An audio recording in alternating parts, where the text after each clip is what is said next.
ಪ್ರಿಯ ದೇವ ಮಕ್ಕಳೇ, ಹೇಗಿದ್ದೀರಿ? ಒಂದು ನಿಮಿಷದಲ್ಲಿ ಒಂದು ಬೈಬಲ್ನ ಪ್ರಶ್ನೆ ಕೇಳೋಣವಾ?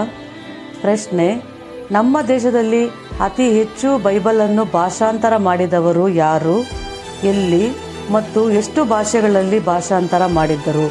ಉತ್ತರ ಗೊತ್ತಿದ್ದರೆ ಕಮೆಂಟ್ನಲ್ಲಿ ದಯಮಾಡಿ ತಿಳಿಸಿ. ಕಳೆದ ವಿಡಿಯೋದ ಪ್ರಶ್ನೆಗೆ ಇಂದು ಉತ್ತರವನ್ನು ನೋಡಿಕೊಳ್ಳೋಣ. ನಮ್ಮ ರಾಜ್ಯದಲ್ಲಿ ಮೊದಲು ಬೈಬಲ್ ಪ್ರಿಂಟ್ ಮಾಡಿದವರು ಯಾರು, ಎಲ್ಲಿ ಮತ್ತು ಯಾವಾಗ? ಇದಕ್ಕೆ ಉತ್ತರ: ನಮ್ಮ ರಾಜ್ಯದಲ್ಲಿ ಮೊದಲು ಬೈಬಲ್ ಪ್ರಿಂಟ್ ಮಾಡಿದವರು ಜಾನ್ ಹ್ಯಾಂಡ್ಸ್.